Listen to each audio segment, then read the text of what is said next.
여러분 반갑습니다. 제가 목소리가 좀 별로 많이 좋지 않습니다. 몇 년 전에 제가 이제 갑상선 수술을 했는데 그 이후로 이렇게 성대가 온전치를 못해서 여러분 들으시기에 좀 갑갑하실 것 같습니다. 그래도 자세히 들으시면 들립니다. 제가 2001년 꽤 나이가 돼서 50 넘어서 교회를 개척하게 되었습니다. 전혀 생각지도 않았던 개척인데 하나님이 어느 날 문득 개척의 마음을 주셔서 개척을 하게 되었습니다. 남산에 있는 숭의여자대학 강당을 빌리게 되어서 거기서 높은 뜻 숭의교회라는 이름으로 교회를 시작하게 되었는데, 그때 하나님이 제게 주신 마음은 아주 단순한 마음이었습니다. 좋은 교회를 해야지, 좋은 교회를 한번 해봐야 되겠다 하는 마음이 아주 강했습니다. 그런데 그게 그렇게 어려운 일인 줄은 몰랐어요. 뭐가 어려웠는가 하면 뭐가 좋은 교회인지를 모르겠는 거예요. 그냥 막연히 좋은 교회 하고 살았는데 막상 좋은 교회를 한번 개척해보자 라고 마음먹으니까 좋은 교회가 딱 떨어지질 않는 거예요. 어떤 교회가 좋은 교회인지가 명확해야만 시도를 하지 않겠어요.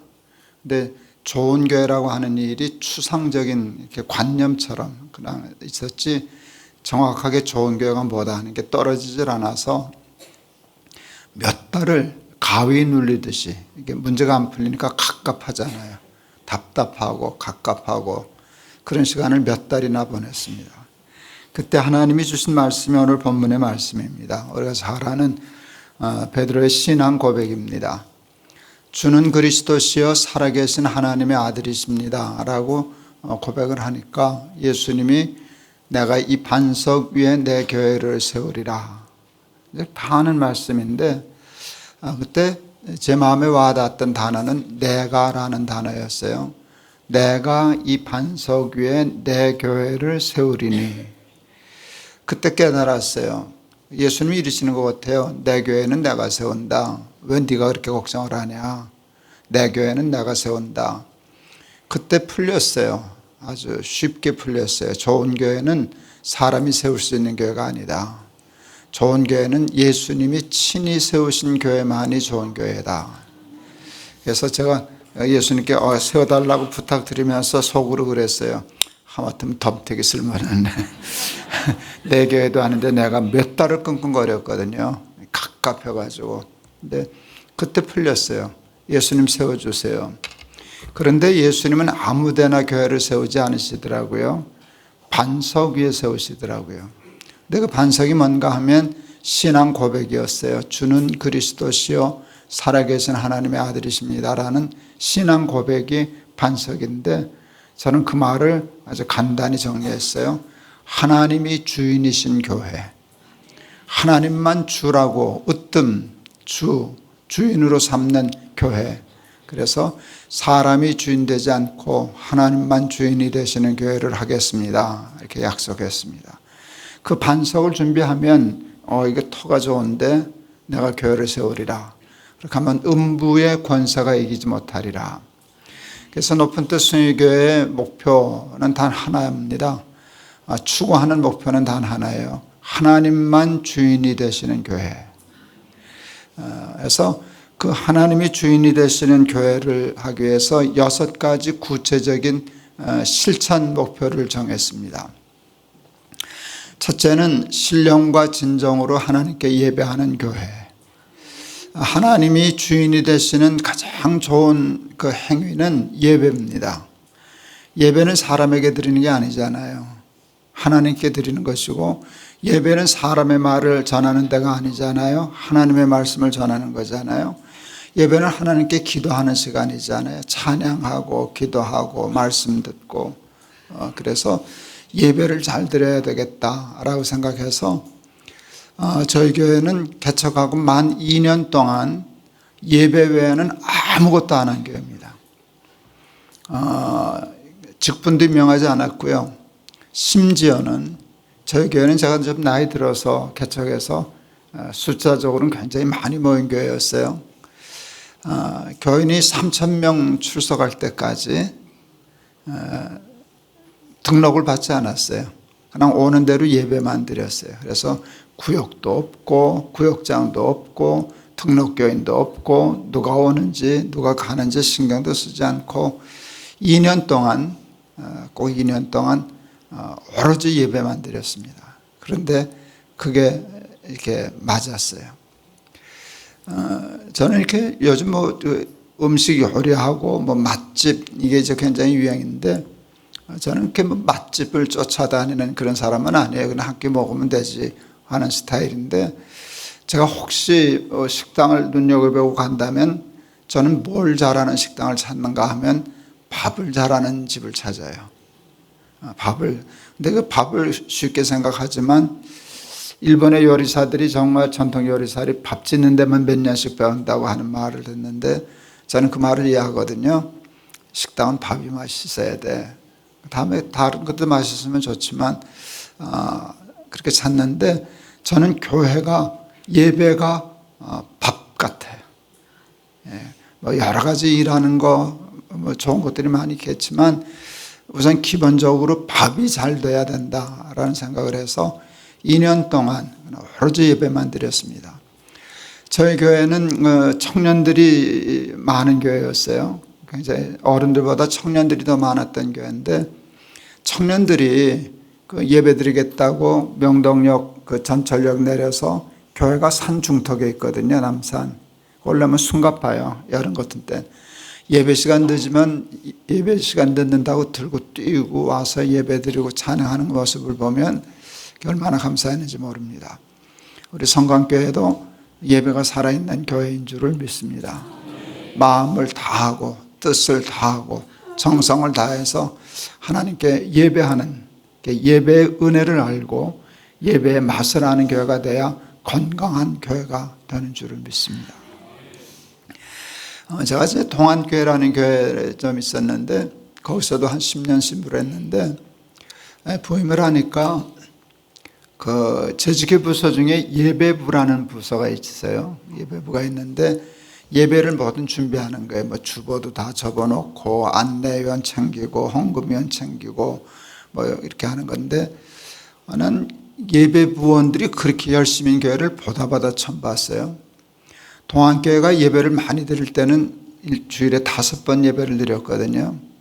그런데 이 대부분의 예배부원 집사님들이 1부부터 5부까지를 다 봉사해요.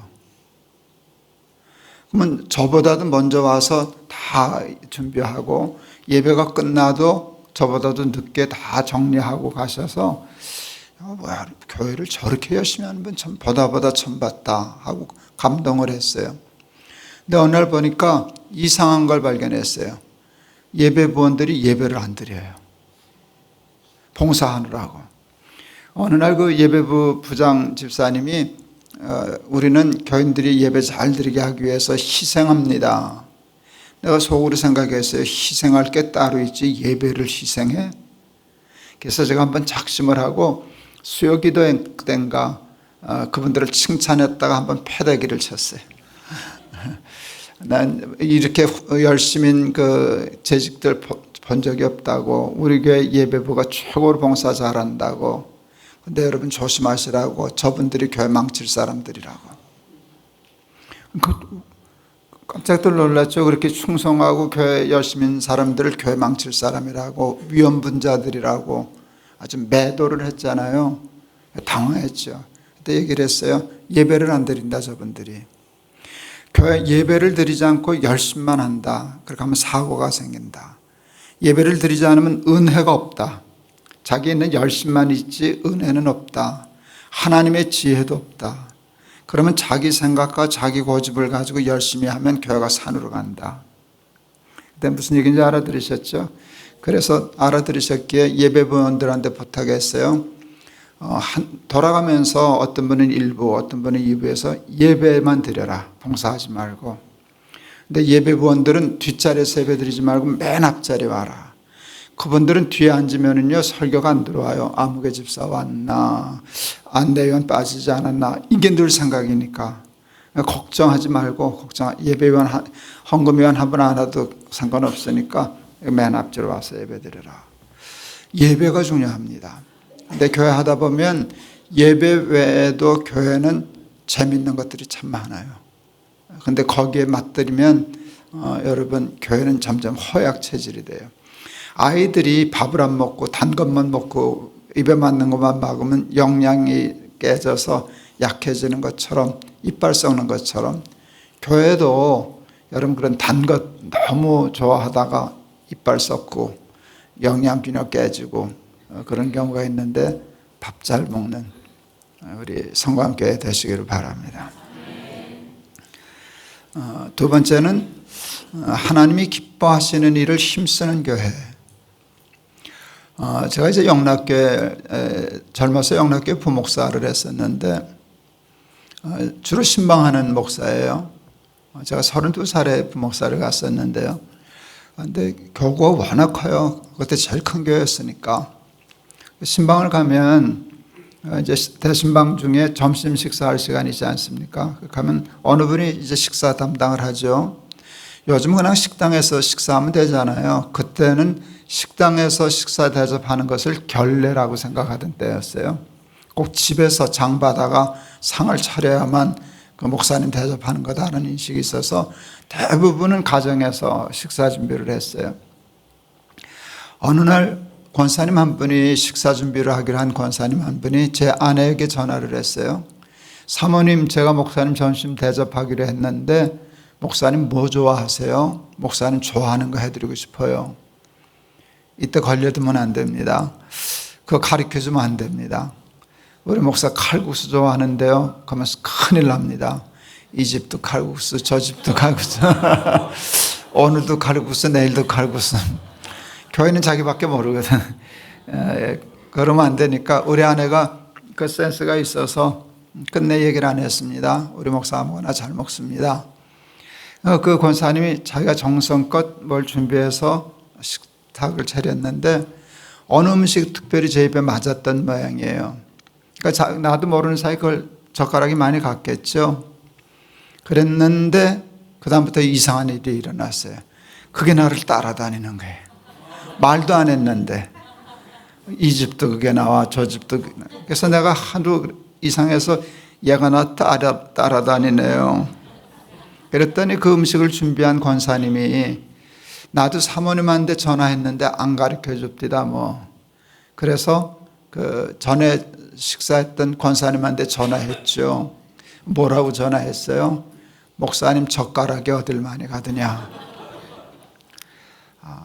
그때 제가 33살 때군요. 32살에 33살 때 동작구라는 교구 맡아서 할 때인데 그거 잊을 수가 없어요. 소름이 쫙 끼치더라고요. 뭐 젊은 목사, 어린 목사 그냥 자기가 잘하는 거 밥 한 끼 하면 되는 건데 뭘 전화를 해서 젓가락이 어딜 많이 갔냐 안 갔냐 그러고 그 레시피 배워가지고 또 자기도 하고 다음 사람도 가르쳐주고. 그때 제가 목회를 배웠어요. 저 마음으로 목회하면 된다. 하나님의 젓가락이 어딜 많이 가나 그거 보면 된다. 그래서 주를 기쁘시게 하는 교회라는 제목, 그런 마음을 가지고 제가 주를 기쁘시게 하는 자 되기를 힘쓰노라 라고 하는 고린도서의 말씀 본문 한 절 가지고 14주일을 설교했어요. 그 제목이 Buffet Just for God, 하나님만을 위한 뷔페. 무언가 하면 선교예요. 하나님이 선교하는 걸 제일 좋아하시잖아요. 근데 선교의 메뉴가 다양하다고요. 학원 선교, 농어촌 선교, 뭐 해외 선교, 장애인 선교, 교도소 선교, 뭐 많이 있지 않겠어요? 저는 교회를 시작할 때 남녀 선교회를 만들질 않았어요. 이미 기존 교회에 있을 때는 남녀 선교가 있으니까 그걸 없앨 수는 없었어요. 근데 새로 개척하면서는 만들질 않았어요. 전도를 안 하려고 그런 게 아니라 전도를 남녀로 나눠서 한다는 걸 내가 이해를 못했어요. 그리고 또 선교를 또 연령별로 되게 나누잖아요. 나는 그 친목회는 그게 가능한데 친목회도 뭐 꼭 그래야 되는 건 아니지만 선교를 어떻게 남녀로 구별하고 연령으로 구별할까? 저는 선교는 은사대로 나눠야 된다고 생각을 했어요. 그래서 남녀 선교를 만들질 않았죠. 그리고 설교를 해요. 한날은 학원 선교에 대해서. 그래서 학원 선교에 대해서 뜻이 많아서 그렇게 하면 많은 교인들 중에 불이 들어오는 교인들이 있어요. 그쪽에 은사가 관심이 있는 분들이 보면 알아요. 듣는 태도와 반응이 다르니까. 아니나 달라요. 끝나면 그분들이 모여서 학원 선교부라고 하는 전도부가 생겨요. 군 선교에 대해서 설교를 한 다음에는 또 불 들어오는 교인들이 모여가지고 남자, 여자, 노, 소 다 섞여서 군 선교를 하고 그러는데 확실히 제 생각이 맞았어요. 자기 은사 있는 대로 선교를 만드니까요. 보통 남녀 선교에 만든 교회들보다 곱절, 그보다 훨씬 더 많이 정말 열심히 선교하고 했던 걸 보는데 하나님이 기뻐하시는 일이라면 뭐든지 하자. 옛날에 이제 공포의 외인구단이라고 하는 만화가 있었어요. 그 하도 히트를 치니까 영화도 나왔죠. 근데 그 주제가 가사가 제 마음에 딱 드는 게 하나 있어요. 난 내가 좋아하는 일이라면 뭐든지 할 수 있어. 난 하나님이 좋아하시는 일이라면 뭐든지 할 수 있어요. 이게 하나님만 주인이 되시는 교회가 되는 것이 아닐까 이렇게 싶었습니다. 작자 미상의 그 시조가 하나 있는데 사랑이라고 하는 제목의 시예요. 겨울철 따스한 볕을 님에게 보내고자 봄 미나리 살진 맛을 님에게 드리고자 님께야 부족한 것 있으랴만 늘 못 잊어 하노라. 좋은 것만 보면 아예 우리 남편에게 우리 아내에게 이게 사랑이잖아요. 그게 하나님께 제일 좋은 것 드리고 싶어 하는 마음, 그게 사랑이다 라고 생각했어요.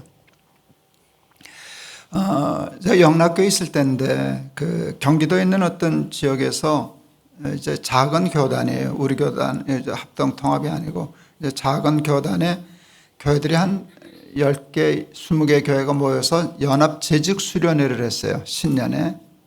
그때 제가 사흘 저녁을 가기로 약속을 했는데 둘째 날 낮에 사무실로 전화가 왔어요. 회장님으로부터. 목사님 오늘은 저녁에 일찍 오셔서 우리 목사들하고 같이 식사하시고 집회하십시다. 예. 그러고 갔어요. 이 어른들이 물어도 안 보고 저를 보신탕집을 끌고 갔어요. 이게 난감하더라고요. 제가 문효동남 외아들로 커서요. 개를 얼마나 개를 끼고 살았거든요. 늘. 우리 집 개는 다 김씨예요. 김곰돌, 김진돌, 김예삐. 지금 우리 아들 셋이 다 개 기르는데 그놈 집 개도 다 김씨예요. 예. 전 사실 돼지고기도 잘 못 먹거든요. 그래서 제가 일부러 먹지는 않아요. 그래도 그때만에 목사님들이 돼지고기를 저겠다면 먹었을 거예요. 근데 개고기는 나는 사람 먹는 거랑 같이 생각하는 사람이니까 못 먹는단 말이에요. 앞이 깜깜했어요. 못 먹는 게 걱정이 아니라 저분들이 얼마나 무안하겠어요. 막상 자기는 좋은 거 한다고 했는데 강사는 못 먹는다. 그 생각을 못 했으니까 무안하지 않겠어요. 그래서 하나님께 말도 안 되는 기도를 했어요. 저분들이 얼마나 무안하겠어요. 미안하겠어요. 모면하게 해달라고. 근데 그게 모면이 될 상황이 아니었어요. 개는 벌써 끓고 있는데 쳐다도 못 보지 나는. 밑에 있는 밑반찬에서 밥을 그냥 먹는데 이해가 안 가요. 그분들이 내가 개고기를 못 먹고 있다는 걸 지금 모르고 있더라고요. 자기들 먹느라고 바빠가지고. 그래서 하여간 집회 잘 했어요. 안 들키고. 이렇게 해서 오다가 이제 그 회장이 그 저녁값을 내시더라고요. 근데 이제 자기가 내는 돈은 아니고 연합회비가 있으니까 그거로 이제 식비를 내면서 영수증을 받았어요. 영수증을 받는 뜻은 장부를 기록하기 위함 아니에요. 장부 기록하고 영수증을 해야 되니까. 제가 생각했어요. 저 장부에 뭐라고 썼을까? 강사 접대비. 난 안 먹었는데. 지들이 다 퍼먹고 강사 접대비래? 이게 뻥 터져가지고요. 제가 그때 중부고속도로 운전하고 가다가 운전을 할 수가 없는 거예요. 너무 웃어서. 그래서 휴게실 들어가서 한 5분, 10분 미친놈처럼 웃다가 진정하고 올라왔던 기억이 있어요. 그때도 생각했어요. 목회 저렇게 하면 안 돼. 하나님 빙자해서 자기 좋아하는 일, 자기 좋아하는 일 해놓고 강사 접대비 하나님의 영광을 위하여, 그렇게 하면 그게 지교회지 하나님의 교회냐. 그러니까 내 자랑, 내 기쁨, 내 만족을 위해서가 아니라 정말 하나님이 기뻐하시는 일이라면 뭐든지 해드릴 수 있는 그런 교회. 제가 우리나라 광고 카피 중에 참 좋아하는 광고 카피가 몇 개 있어요. 그 중에 하나가 보일러 광고예요. 여러분 보일러 광고하면 생각나는 광고가 여러분도 다 있을 거예요. 여보, 아버님 댁에도 보일러 한 대 놔드려야 되겠어요. 저 그게 참 좋아요. 그때 얼른 생각했어요. 하나님 댁에도 보일러 한 대 놔드려야지. 늘 그런 생각. 개인도 제 개인도 그렇고 교회도 그렇고 하나님 춥지 않으실까? 찬바람 부는데 보일러 잘 돌아가나? 이제 그런 생각하고 하나님 요즘 뭐 드시고 싶은 거 없으신가? 그 Buffet Just for God라는 설교를 할 때 이제 뭐 학원생에 쫄게 하죠. 그러다가 좀 맥혀 뭐 더 좋아하실 거 없나 생각이 잘 안 나요. 그럼 하나님 앞에 이게 말도 안 되는 소리죠. 하나님 좋은 말로 할 때 얘기하세요. 뭐 드시고 싶은 거 있으면 얘기하세요. 우리가 열심히 준비할게요. 이제 그런 마음으로 해서 14개의 메뉴를 만들어서 선교하고 열심히, 그리고 하나님이 좋아하시겠다만 싶으면 정말 묻지도 따지지도 않고 일했어요. 저희 교회는 학교를 빌려서 교회를 시작한 교회잖아요. 저희 교회는 숫자적으로는 급성장한 교회예요. 한 3,000명, 2년 만에 한 3,000명 모였으니까. 여러분 그렇게 되면 자기 땅 사서 예배당 지을 힘이 있었겠어요? 없었겠어요? 있죠. 근데 저희는 예배당부터 짓지 않았어요. 학교 빌려서 하니까 불편한 게 좀 있죠. 그래도 뭐 예배 드릴 수 있으니까 괜찮은데 저는 교회가 예배당부터 짓고 그러는 일에 그것도 동일하지 않았어요. 비즈니스 하시는 분들을 이렇게 보면 여러분 집부터 지어요. 집 팔아서 사업 자금을 먼저 써요. 사업 자금을 헐어서 집부터 져요. 사업부터 해요. 집부터 져요. 사업부터 하죠. 사업한다고 해서 돈 빌려줬는데 사업은 안 하고 집부터 지면 그 사기당한 거예요. 그 사람은 비즈니스 하는 사람 아니거든요. 마인드가. 제가 생각했어요. 교회도 예배당이 필요하지. 예배드리는데 예배당이 필요하지만 집부터 짓냐? 일부터 하지. 저는 일부터 하고 싶었어요. 집은 빌려놨으니까. 뭐 한 대쯤 자는 것도 아니고 강당 빌려서 예배 잘 드리니까 꼭 뭐 내 집이 있어야 되냐. 그리고 그 집 질 돈으로 일부터 하자. 그래서 저희도 건축 헌금을 하긴 했어요. 많이 했죠. 그때 200억 했으니까. 교회가 컸으니까. 근데 200억으로 한 게 뭔가 하면 그 건축 헌금이라고 했어요. 근데 건축 헌금 이름이 보이지 않는 성전 건축이었어요. 보이지 않는 성전. 그러니까 다시 말하면 하나님이 기뻐하시는 이 일을 열심히 하는 게 성전을 짓는 것이다. 보이지 않는 성전을 짓는 것이다 해서 뭐 학교도 세우고 재단도 만들고 하여간 별일 다 했어요. 그래서 하나님이 기뻐하시겠다라고만 생각하면 그냥 이것도 해보고 저것도 해보고 하다가 실패도 해보고 실수도 하고, 그렇지만 천방지축, 쉽게 말하면 난 하나님이 좋아하시는 일이라면 뭐든지 할 거야. 이제 그런 마음으로 했는데 그게 우리가 목표로 세운 하나님을 주로 섬기는, 하나님을 으뜸으로 섬기는 교회의 모습이라 그렇게 생각했습니다. 세 번째는 셋씩 나눠서 오늘 3개 얘기하고 내일 3개 얘기할 거거든요. 세 번째는 하나님이 주인이 되시기 위해서 해야 할 일이 뭘까 생각하니까 사람이 주인 되는 것을 막는 것이었어요. 왜 교회가 하나님이 주인이 되지 못하는가 했더니 사람이 자꾸 주인이 되더라고요. 저는 1971년도에 신학교에 입학을 했어요. 20명 정원이었는데 12명 지원했어요. 몇 대 1이에요? 예, 그땐 그랬어요. 미달이었어요. 신학교 인기 없었어요. 뭐 해마다 미달이었죠. 그때 그 신학교 미달인 때 71년도에 저희 교회에서 장로 선거가 있었어요. 집사님 한 분이 장로의 피택이 됐어요. 그분 도망갔어요. 안 한다고. 나 장로 못해요. 나 장로 안 해요. 여러분, 신학교 미달인 것과 장로 피택됐다고 다른 교회로 간 것과 이유가 맥이 같아요. 왜 그런 줄 아세요? 목사 되고 장로 되면 져야 할 짐이 무거워서예요. 교회가 다 가난했거든요. 가난했어요. 저희 교회 목사님이, 저 키워주신 목사님이 하신 말씀 저는 아직도 잊지 않아요. 그 목사님 생활비 한 달 얼마 되지도 않는 거를 한 번에 못 드리는 거예요. 헌금이 그렇게 안 나오니까. 그러니까 재정부장 장로님이 돈을 이렇게 해서 찔끔찔끔 주는 거예요. 한 번에 못 주고. 그러니까 목사님 그러시더라고요, 저한테. 안 받을 수도 없고 받자니 미안하고.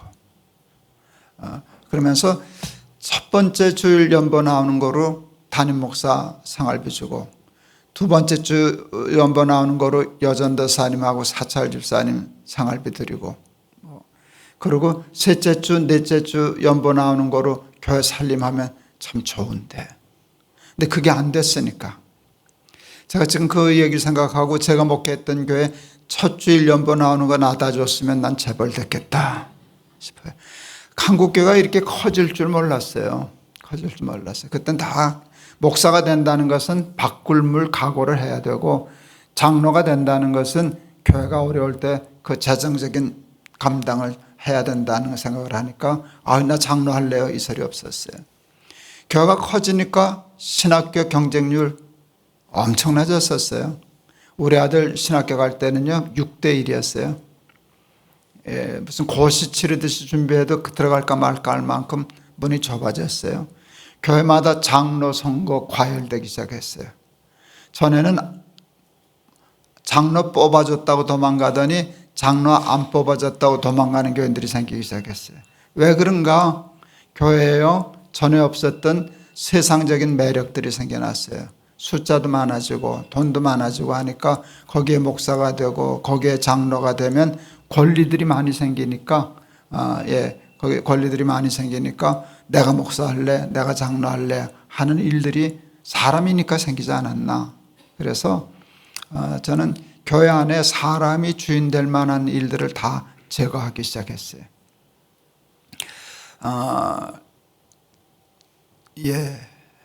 그렇죠. 그냥 저희 교회 예니까 그냥 꼭 그래야만 된다는 거 말고, 우리 교회가 한 얘기를 사람이 주인 되지 않기 위해서 사람이 주인 될 만한 위험 분자가 있는 거는 다 없애었어요. 없애어서 저희는 장로, 안수 집사, 권사는 6년 단임. 근데 여러분, 이제 숫자가, 저는 그 제도는 교인이 한 1000명 이상은 넘어가야 6년하고 장로는 그만둬도 다른 사람이 또 할 수 있는 풀이 있는데, 작은 교회에서 이렇게 하면 그건 어려워져요. 근데 왜 그러는가 하면, 교회는 충성하는 사람들이 위험해요. 아까 제가 우리 예배부 집사님들 얘기했죠. 충성하는 사람들이 위험하다고요. 사탄이 내버려 두질 않아요. 네가 얼마나 충성했는데, 네가 얼마나 연보 많이 했냐, 네가 이 교회에서 건축할 때 너 그랬잖아, 너 없으면 안 돼. 여기 우리는 다 쏘가요. 그래서 제가 그 선을 끊으려고 6년만 하고 그만둬라. 동안교회 있을 때 강원도에서 다니는 젊은 집사 하나가 있었어요. 하여간 교회를 워낙 어려서부터 그 교회 동안교회 다녔던 친구고, 이제는 그 친구도 할아버지가 됐는데, 교회를 구준이는 다 자기 일이에요. 교회를 사랑하는 집사예요. 어느 날 저한테 좀 칭찬받고 싶어서, 나 죽으면 하나님 손해죠, 뭐. 그래서 제가 장난기가 발동했어요. 야, 김 집사, 그것 때문에 아직도 못 죽었냐? 걱정 말고 죽어라. 나 장례 전문이다, 너. 내가 영락교회 있다 왔지 않냐? 엄청 돌아가시더라. 교인이 하도 많으니까. 장례 정말 무섭게 하다 왔다. 내 하루에 4가정도 장례해봤어. 너 같은 건 내 눈 감고도 파묻어. 장난스럽게 얘기했지만 장난이 아니었어요. 그게 우리가 빠지는 오류거든요. 나 죽으면 하나님 손해지 뭐. 나 없으면 우리 교회 돌아가겠어. 나만큼 우리 교회 사랑하는 사람이 어디 있어. 그런 사람들이 위험한 거예요. 제일 위험한 게 우리 목사고요. 목사는 교회밖에 모르니까. 그러니까 잘못하면 목사가 주인이 되고 장로가 주인이 되고 그래요. 부산에 어느 큰 교회, 역사도 오래된 교회 집회를 갔어요. 거기를 갔더니 여기 드럼 있는 이런 자리에 이렇게 단을 높이 해놓고 까만 벽돌로 이렇게 해서 어깨 높이만큼 벽을 쌓고 문을 달고 장로님들만 예배드리는 특별석을 만들어 놨더라고요. 팔걸이 의자 놓고. 숨이 막혀서 제가 설교를 못했어요. 그래서 저도 전 대단하죠. 허무시라고. 거기 장로님도 앉아 계시는데 이게 뭐 하는 일이시냐고. 이 교회는 저거 부수기 전에는 부흥에 백날 해봐야 소용없습니다. 부흥 없습니다. 저거 부수십시오. 물과 은혜는 밑으로 흐르지 위로 안 흐릅니다. 교만은 패망의 선봉이잖아요. 왜 장로님들이라고 특별히 저기 앉아 계셔야 되냐고. 예배는 똑같이 앉아서 예배드려야지. 난리 났어요. 저 집회 끝나고 온 후에 장로님 한 분이 어디서 젖다운 목사를 데려왔냐고 그래가지고 소리 질러서 어느 안수 집사님이 그 목사님 말씀 맞는데 왜 그러세요? 그래가지고 싸웠다네요. 근데 속으로 잘 싸웠다 싶어서. 그래서 한동안 교회들이 저를 강사로 부르는 일이 꺼리는 교회가 많았어요. 김동호 목사 강사로 가면 교회 분란이 일어난다. 제가 미국에 어떤 큰 교회를 갔었는데 거기는 또 이제 목사님이 너무 왕같이 그러시더라고요.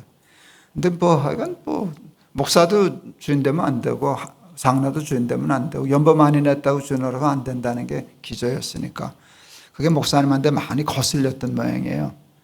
저 집회 끝나고 그 다음 주일날 다시 집회를 했어요. 다른 강사 불러다가 액땜 집회를 한 거예요. 이제 그럴 만큼 저는 사람이 교회 주인 노릇하는 일에 대한 알레르기가 있어요. 그래서 그걸 잘 막았고 또 사실은 제가 이제 거기에 대한 책을 썼었거든요. 생사를 건 교회 개혁. 이 한국 교회가 지금 교회가 커지면서 사람이 주인이 되는 시스템을 갖췄어요. 자기도 모르는 사이에. 그 시스템을 바꾸는 일은 참 어려운 게 왜냐하면 거기에 있는 기득권층을 끌어내려야 되거든요. 개혁이란 건 언제나 기득권층을 공격하는 거기 때문에 힘들었어요. 아주 힘들었어요. 그런데 높은 뜻 순위교회는 그렇게 힘들지 않았던 것이 김동호 목사 저 얘기가 맞아 하는 사람들이 모인 거잖아요. 맞아, 사람이 주인 되면 안 돼. 목사 주인 노릇하면 안 돼. 장로 주인 노릇하면 안 돼. 거기에 동의된 사람이 왔으니까 참 쉬워서 잘 동의가 돼서 장로 임기제라든지 또 재신임제라든지 우리 목사님 몇 년에 한 번씩 교인들한테 투표 다시 받고 그런 일을 했는데 하나도 어렵지 않았어요. 그래서 잘 뿌리를 내렸어요. 잘 뿌리를 내렸어요. 저희 교회는 장로님들은 6년만 심호하게 돼 있어요. 그럼 끝이에요. 이제 첫 번째 장로님들이 6년하고 끝내게 됐을 때 고민이 많았어요. 뭐라고 불러드려야 되나? 은퇴 장로라 그래야 되나? 사역 장로라 그래야 되나? 근데 장로님들이 내가 하도 고민을 하니까 의견을 모아왔어요. 우리가 결정했습니다. 어떻게 하면 좋을까요? 시무장로, 장로. 시무하는 장로에게만 시무자를 붙이고 장로를 집사라고 부르지는 않을 테니까 호칭으로만 남겨주십시오. 그래서 저희는 시무장로, 장로 이렇게 있어요. 장로님들은 은퇴하신 후에는 그냥 주차봉사라든지 그런 봉사를 하지 교회 일에는 관여를 하지 않으셔요. 은퇴식은 해드리려고 이렇게 했었는데 이 장로님들이 은퇴식까지도 사용을 했어요. 안 하겠다고. 그래서 그냥 꽃만 달아드리고 이제 그렇게 했었었는데 어쨌든 그만큼 사람이 주인 되는 일을 이렇게 거부하는 쪽으로 좀 지나치게 했어요. 성공했는데 한 사람을 못 막았어요. 누구를 못 막았게 제가? 저를 못 막았죠. 언제나 그렇잖아요. 남만 신경 써서 자기는 신경을 못 쓰는 게. 저희 교회가 이제 학교 강당을 빌려서 예배를 드렸기 때문에 사무실, 교육관 요거는 세를 얻어서 월세를 내면서 빌렸었어요. 근데 거기에 명동자락이라 집세가 비싸요. 그래서 워낙 비싸서 매달 그 돈을 내는 게 아까워서 저럴 바에야 은행 융자 얻어서 이자 내면서 사는 게 낫겠다. 마침 좋은 건물이 하나 나와서 그걸 사기로 했어요. 한 30억 정도를 융자를 얻으면 우리가 살 수 있었어요. 근데 저희가 그때 한 3천 명 모일 때니까 30억을 빌리는 일이 그렇게 큰 부담이 되는 액수는 아니었어요. 숫자가 있으니까. 은행도 쉽게 빌려줄 거라고 생각하고 대출 신청을 했는데 2번이나 퇴짜를 맞았어요. 안 빌려주는 거예요, 우리를. 근데 속으로 우리 같은 교회 돈 안 빌려주면 저 사람들은 어디서 밥 벌어먹고 사나? 제가 만났어요, 대출 담당자를. 왜 안 빌려주시냐고 그랬더니 신용이 없다고. 높은 뜻 숭의교회가 신용이 없다고. 우리 교회 3천 명 모인다고. 1년 예산이 몇십억이라고. 이거 30억 넉넉 잡고 2년이면 갚아요. 그랬더니 그 직원 말이 우리도 다 압니다. 그런데 왜 우리가 신용이 없습니까? 그랬더니 기가 막힌 얘기를 하더라고요. 높은 뜻 숭의교회는 석 달 만에 1,000명 모였다죠. 저희 교회가 석 달 만에 1,000명 모였었거든요. 예. 목사님 때문이죠? 아니라고 그럴 수는 없겠습니다. 한 사람 때문에 석 달 만에 1,000명이 모이는 교회는 그 한 사람만 삐끗하면 잘못되면 한 달 만에 무너집니다. 우리 돈 못 받습니다. 이 기가 막힌 얘기를 하더라고요. 너무 충격을 받았어요. 그 말이 맞거든. 근데 내가 너무 감동을 받아서 그랬더니 내가 말귀를 못 알아들어서 벙벙한 줄 알고 가르쳐 주더라고, 친절하게. 예를 들어 목사님이 스캔들이 나신다거나 참나 목사 위신이 거기까지 떨어졌어요. 스캔들이 나신다거나 죄송하지만 차 사고로 돌아만 가셔도 우리 돈 못 받습니다. 이 교회 와야 될 건데. 그때 알았어요. 나만 모르고 있었구나. 세상 사람들은 다 알고 있는데 높은 뜻 숭의교회 주인이 김동호라는 건 다 알고 있더라고요. 저 사람 하나만 삐끗하면 이거 지금 3천 명 아무것도 아니야. 다 무너질 사람들이야. 근데 뭐 숭의교회는 모르지만 김동호를 내가 어떻게 믿냐? 세상 사람들이 저 사람을 어떻게 믿냐?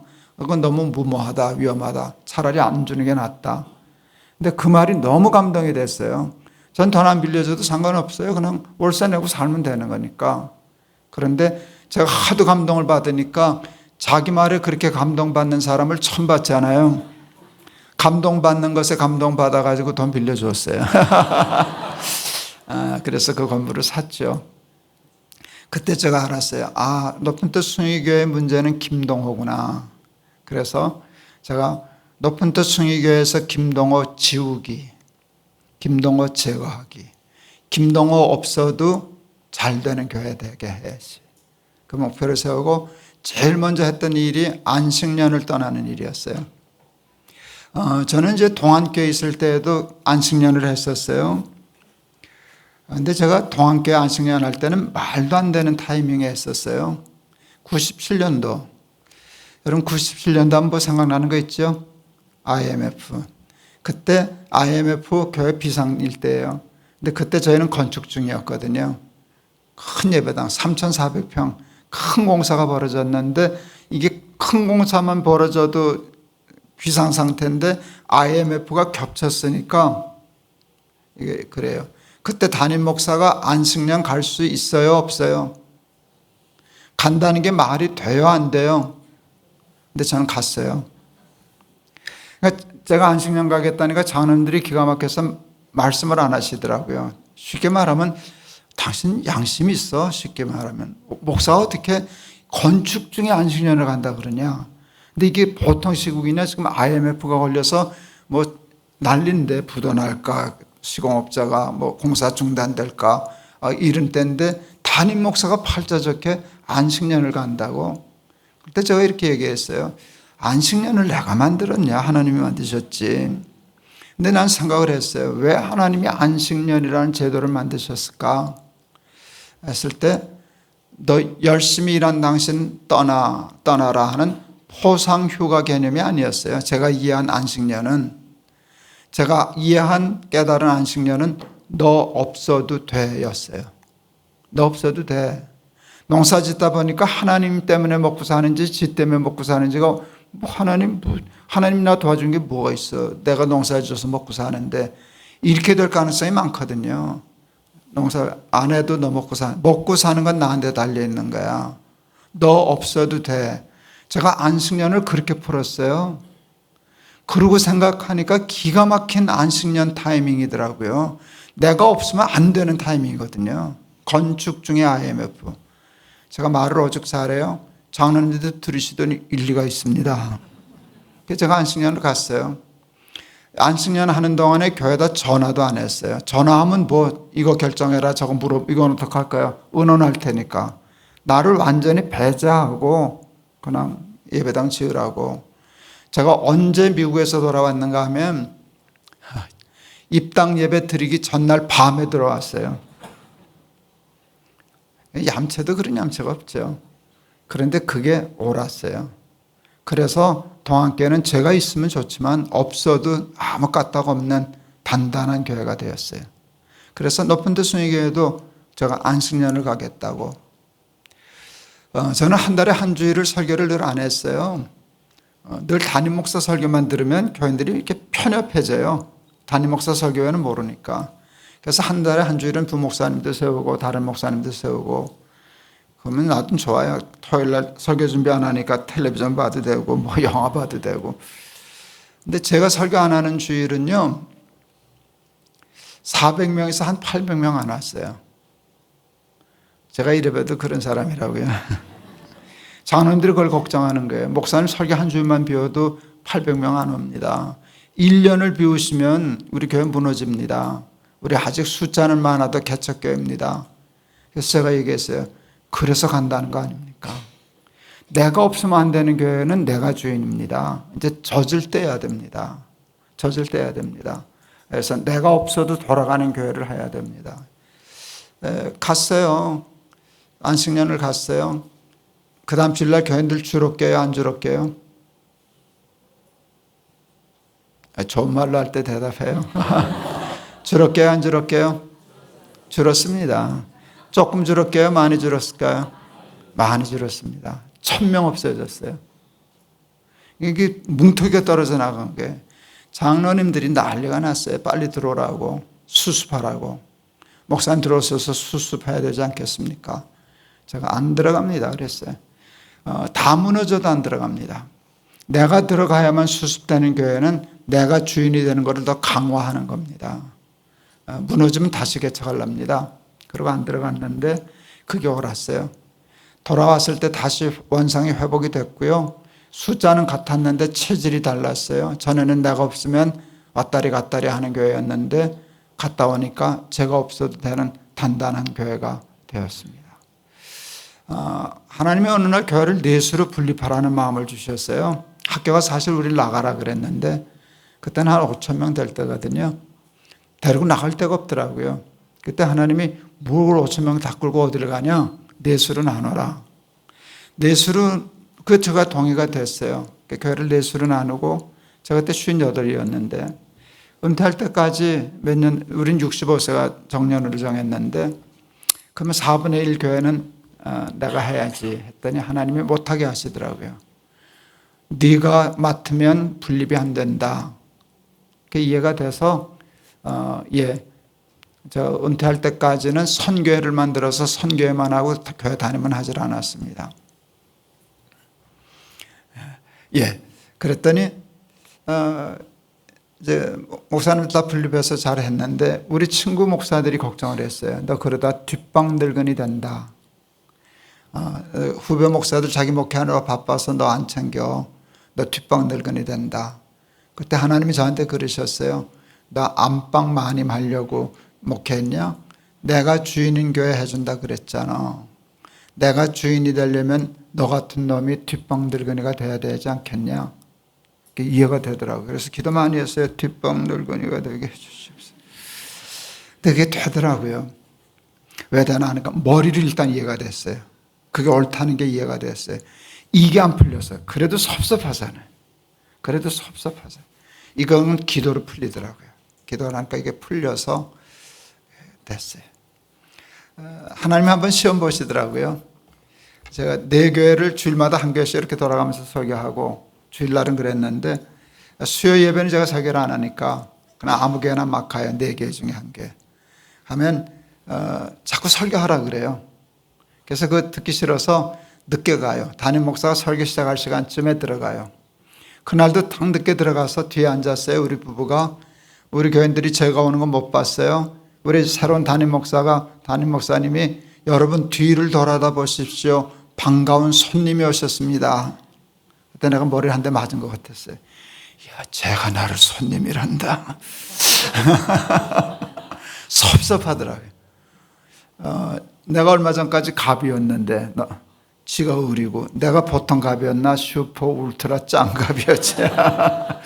그거를 내가 지를 갑으로 몰아주고 내가 을로 내려왔는데 이 친구 나를 을 취급도 안 하고 병으로 몰았잖아. 손님으로.